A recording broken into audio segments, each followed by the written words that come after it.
अरे तो हमरे मना कइले पे मनबू हमरा के सुनही के बा बोला का कहत करी घमे घमे काम हमर जोर गइल जाम। अरे कहां जरल बाहो करी घमे घमे काम हमर जोर गइल जाम। ले ले ऐता के रिमिया गोराए वाला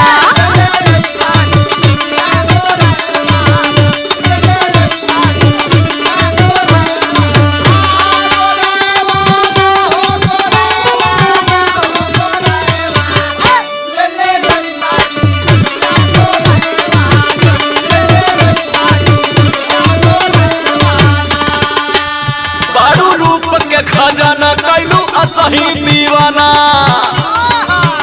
बड़ू रूप के खजाना कैलू असही दीवाना। गोरी और गोरा के हमर जान ले बुका।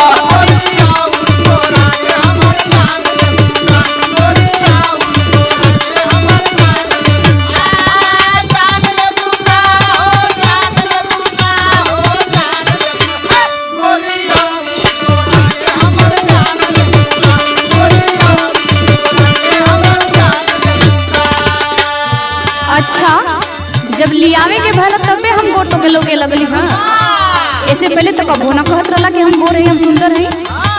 अरे तो ऐसन बटले बाड़ू तो कहे के कौन जरूरत बा। अच्छा अच्छा कि कंजूसी ना करत तारा। अरे नहीं हो तोर कसम। और सुना इतने कमी ना बा भाई हम बताओ तनी ना काहे के कंजूसी करत तारा। बोला बोला सुनो बोला। ओजन घट गइल मोर बड़ा भइनी कमजोर। कौन बतौला सर?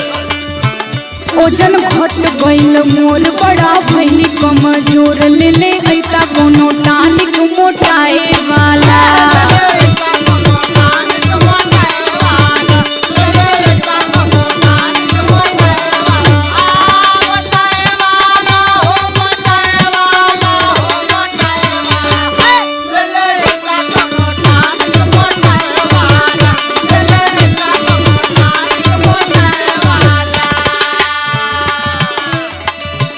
तुम मोटाए के फेरा में पड़ल हो।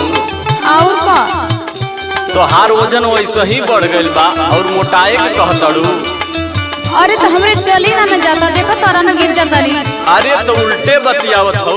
इतना मोटा गइल हो कि तोहरा से कैसे चल जाई। फैट बढ़ गइल बा तोहार कंट्रोल करा। सुना है बात बोला बोला। बाड़ू 70 के पार जो खवनी कई बार। हाँ हाँ भी है कहबा। बाड़ू 70 के पार जो खवनी कई बार। गोरी और मोटा के हमर जान ले बुका।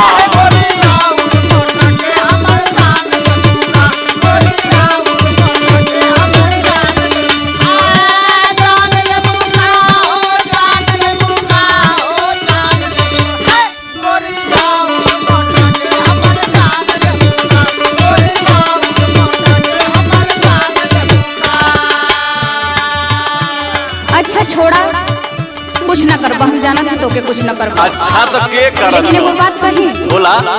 वो तो जरूरी कर दे बहा ना। अरे तो हम ही करतानी ना कि गांव जवार करत हो। एगो बतियाला मान भइल पायल पुरान। यो खर्चा बढ़ाऊ। एगो बतियाला मान भइल पायल पुरान। पे जनिया ले ले छम छमाए वाला।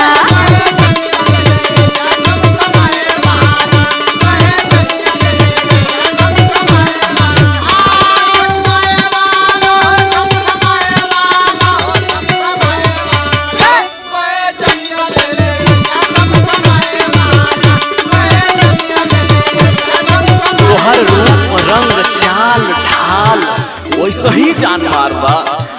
और ऊपर से काहे इतना टीटी में बतियाओ। तू तो हमार जाने ले बुका। अच्छा तोहर हिरोनी